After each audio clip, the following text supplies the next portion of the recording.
एक गांव में दीनू, हरिया, सोनू, पंकज और टिल्लू नाम के 5 भाई रहा करते थे। उन 5 भाइयों में बहुत प्यार था। वो 5 भाई बहुत ही सुंदर और शक्तिशाली थे। मेरे बच्चों, अब तुम बड़े हो रहे हो। मैं चाहता हूँ कि तुम लोग शहर जाओ और पढ़ लिख कर इस गांव की भलाई के लिए कुछ काम करो। लेकिन पिताजी, आप अकेले यहाँ क्या करोगे?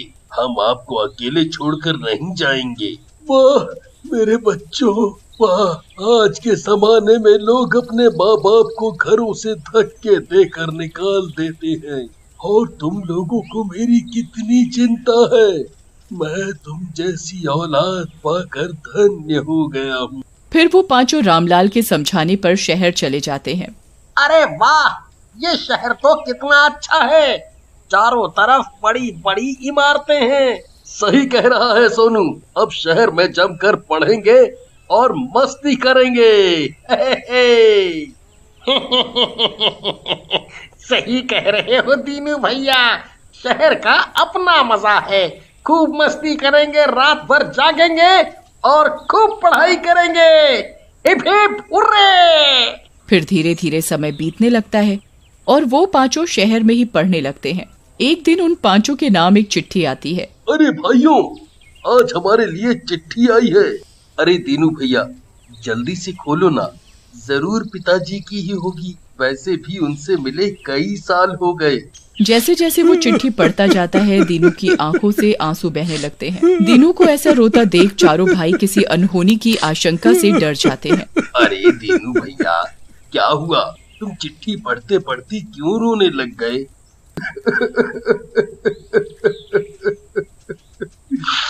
ये गांव वालों की चिट्ठी है। इसमें लिखा है कि पिताजी अब नहीं रहे और हमें जल्दी से जल्दी गांव में बुलाया है। फिर 5 भाई जल्दी से तैयार होकर वापस गांव के लिए रवाना हो जाते हैं। लेकिन जैसे ही वो लोग गांव के बाहर पहुंचते हैं, वहां उन्हें अजीब सी शांति और मनहूसियत दिखाई देती है। अरे भैया, ये गांव को क्या हो गया?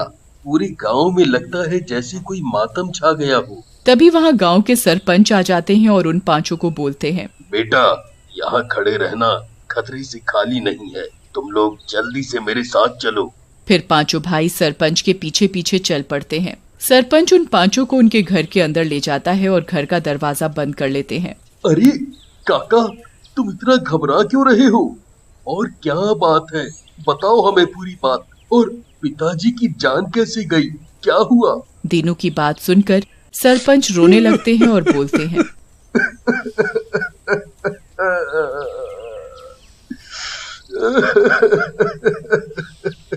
दरअसल तुम लोगों को मैंने ही चिट्ठी लिखकर बुलाया है बेटा। तुम्हारे पिताजी की जान मुझे बचाने में गई है। लेकिन कैसे? और वो कौन दुष्ट है? और इतने गांव वालों ने कुछ नहीं किया। बेटा, वो एक दुष्ट नहीं, कई दुष्टों का समूह है जो हमारे गांव में आकर ना जाने कहां से बस गए। वो शैतान और चुड़ैले हैं। इन शैतानों और चुड़ैलों ने मिलकर तुम्हारे पिताजी को मारा है। शैतान और चुड़ैले? लेकिन वो यहाँ कैसे आ गईं?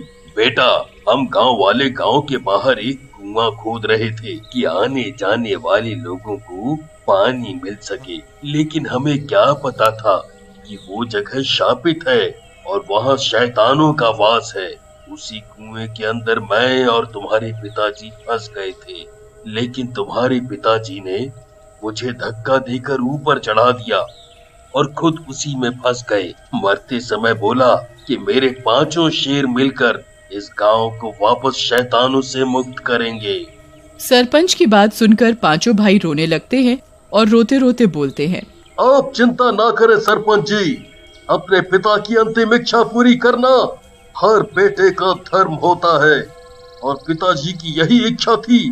तो हम ही इस गांव को उन दुष्टों से आजाद करवाएंगे। फिर उस रात सरपंच उन लोगों के साथ वहीं उनके घर पर रुक जाते हैं। रात होते ही कुत्तों की जोर जोर से भौंकने की आवाजें और कुछ डरावनी आवाजें आने लगती हैं। देखा बेटा, ये आवाज सुनी? ये उन दुष्टों की आवाजें हैं। ये शैतानों की मंडली आ चुकी है। दीनू खिड़की खोलता है और झांक बाहर एक 3 सिर वाली चुड़ैल और 3 शैतान चल रहे होते हैं। उनके हाथों में कटे हुए सर होते हैं। गांव वालों, कहाँ छुप गए तुम सब के सब? चुड़ैल रानी, अगर आप बोलो तो सबको इनके घर समेत ही उठा लूं। नहीं नहीं शैतानों, इन लोगों ने तो हमें बरसों की नींद से जगाया है, इतनी जल्दी थोड़ी न मार देंगे। वैसे भी आज का खाना तो मिल ही चुका है। ऐसा कहकर वो चुड़ैल और शैतान सारे वहाँ से चले जाते हैं और सरपंच जी बोलते हैं, देखा मेरे बच्चों, ये दुष्ट आए दिन ऐसे ही आते हैं और निर्दोष लोगों को मार कर जाते हैं और हम लोग कुछ नहीं कर पाते। लेकिन सरपंच जी, कोई ना कोई रास्ता तो होगा इन दुष्टों से निपटने का। बेटा, रास्ता तो है, लेकिन उसके लिए किसी को उस कुएं में ही जाना होगा। जब मैं और तुम्हारे पिताजी उस कुएं में थे तो हमने देखा कि ये शैतान और चुड़ैल कुएं के अंदर एक मूर्ति के आसपास बैठे हुए थे, जैसे उसकी रक्षा कर रहे हो। हो न हो उसी मूर्ति में कुछ न कुछ राज है। सरपंच जी, राज कुछ भी हो, मैं इन शैतानों को नहीं छोड़ूंगा। इन लोगों ने हमारे पिताजी को मारा है। पंकज, अपने गुस्से पे काबू रखो। हम इन शैतानों से ताकत से नहीं जीत सकते, बल्कि हमें अपनी बुद्धि का प्रयोग करना पड़ेगा। मेरे दिमाग में एक योजना है। फिर दीनू सरपंच जी और बाकी भाइयों को अपनी योजना समझाता है। योजना के अनुसार अगली रात दीनू कुएं के पास जाता है और चुड़ैल को आवाज लगाता है, चुड़ैल जी, ओ 3 सिर वाली चुड़ैल जी, बाहर निकलो। चुड़ैल कुएं से बाहर आती है और बोलती है, बहुत हिम्मत है तुझ में लड़के, मुझे आवाज लगा रहे, मार डालूंगी मैं तुझे। मारना है तो मार डालो। वैसे भी मेरे दुष्ट भाइयों ने मेरी जमीनों पर कब्जा कर मुझे मार डाला है, और वो अब तुम सबको भी यहाँ से भगाना चाहते हैं। इसके लिए वो तांत्रिक भी लेके आए हैं। दीनू की ये बात सुनकर चुड़ैल हंसने लगती है और बोलती है, तांत्रिक? उन लोगों को शायद ये नहीं पता कि कोई भी तंत्र विद्या हम पर असर नहीं करती। चलो अच्छा है चुड़ैल जी, बस अब आप मेरी मदद कर दो। बदले में जो भी आप बोलोगे वो मैं करूँगा। जो मैं बोलूंगी वो करेगा। तो एक काम कर, कुएं में जाकर सारे नर कंकाल साफ कर दे, वहाँ काफी गंदगी हो गई है, और उसके बाद मेरे हाथ पांव दबा। चल। दीनू वैसे ही करता है। वो कुएं के अंदर जाता है और वहाँ से सारे नर कंकाल एक जगह जमा कर देता है। थोड़ी देर बाद चुड़ैल बोलती है, वाह, तू तो बहुत काम का आदमी है। मेरी सारी थकान उतार दी। मैं तेरी सेवा से खुश हूँ। मैं कल तेरे दुष्ट भाइयों को मारूंगी। जहाँ चलना है ले चलना।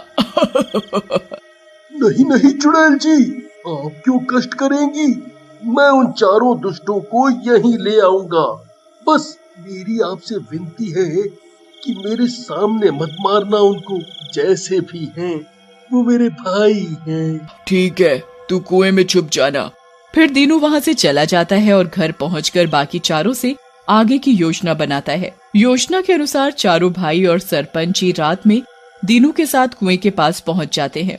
दीनू कुएं के अंदर जाता है और चुड़ैल को बोलता है, चुड़ैल जी, मैं उन चारों दुष्टों को ले आया हूँ। बस आप उन लोगों को मार दो और सारी जमीन मुझे दे दो। इतनी जल्दी भी क्या है, पहले उन चारों को भी पकड़ लूं। आज तुम पांचों को ही मारूंगी मैं। ऐसा कहकर चुड़ैल दीनू को पकड़कर ऊपर आ जाती है। उसके चारों शैतान भी उसके साथ ही होते हैं। चुड़ैल और चारों शैतान पांचों भाइयों की तरफ बढ़ते हैं। तभी सरपंच जी एक जलती हुई मशाल को कुएं के अंदर फेंक देते हैं।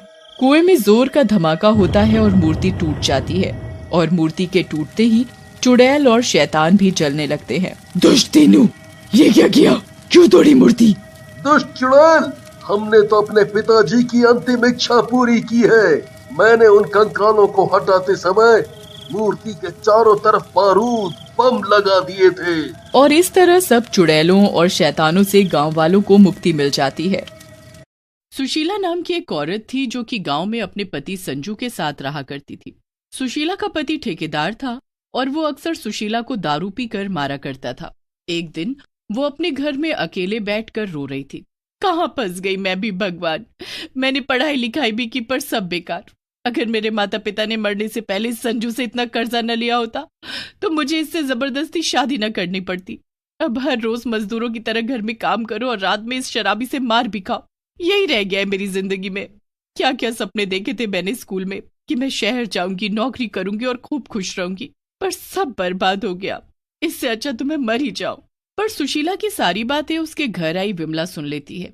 विमला पड़ोस के घर में रहती थी और वो कुछ काम से सुशीला के घर आई थी। अरे दीदी, क्या आप भी मरने मारने की बात कर रही हो? मेरे पास तो एक ऐसा तरीका है जिससे आप हमेशा के लिए इस नरक से आजाद हो जाओगी। क्या? ऐसा क्या तरीका है विमला? दीदी, मेरे स्कूल की पढ़ाई अब खत्म हो गई है। मुझे पता है कि मम्मी पापा इसके बाद मेरी जबरदस्ती शादी करवा देंगे, इसीलिए मैं शहर जा रही हूँ अपने आगे की पढ़ाई पूरी करने। मैं वहीं नौकरी करूंगी और वहीं रहूंगी।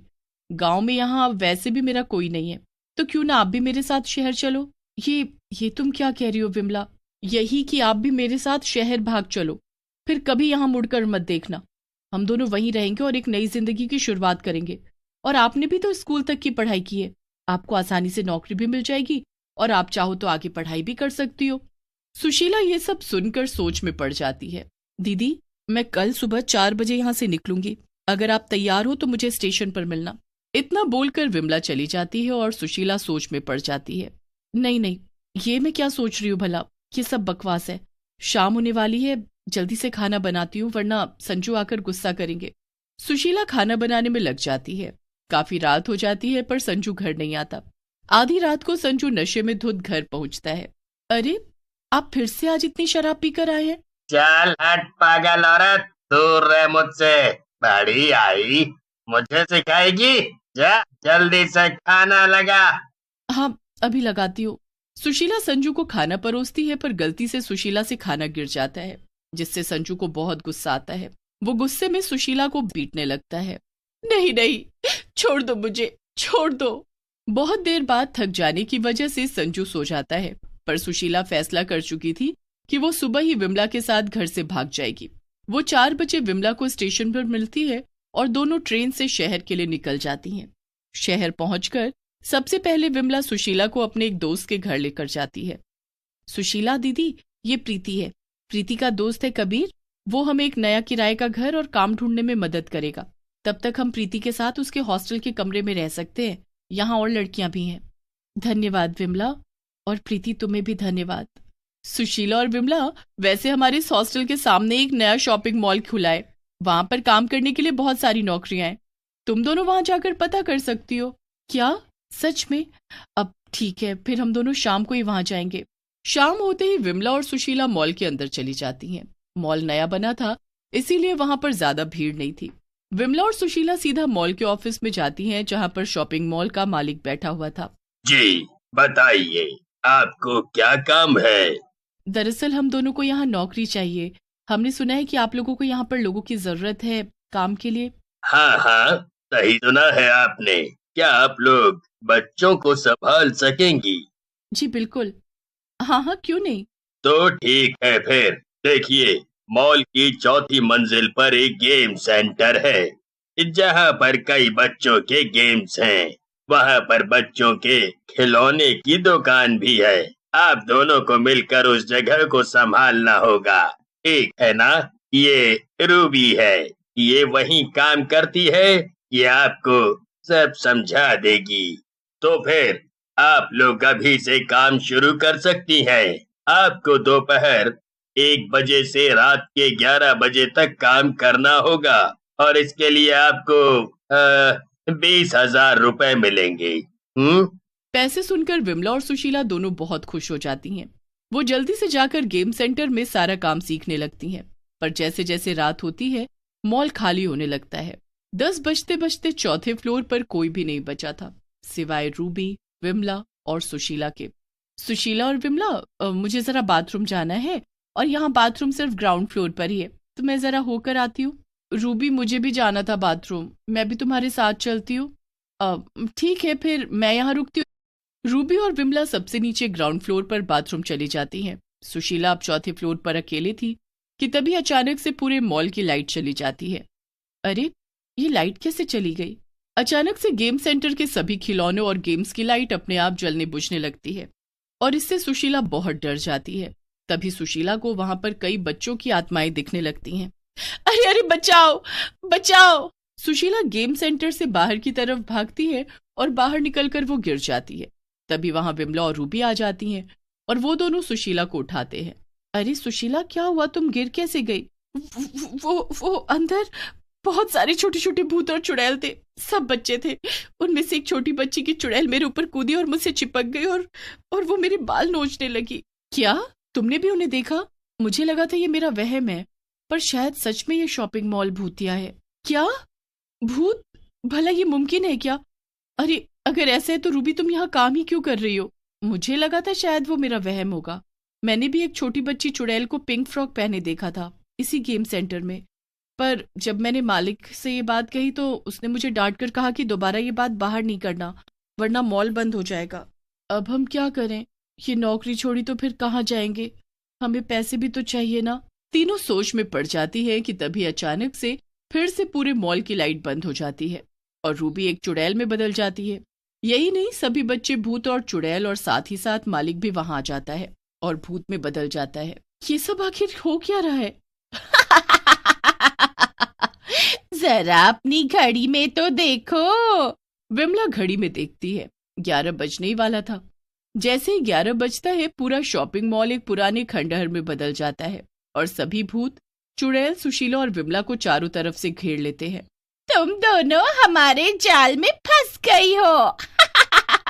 ये हमारा शुरू से प्लान था।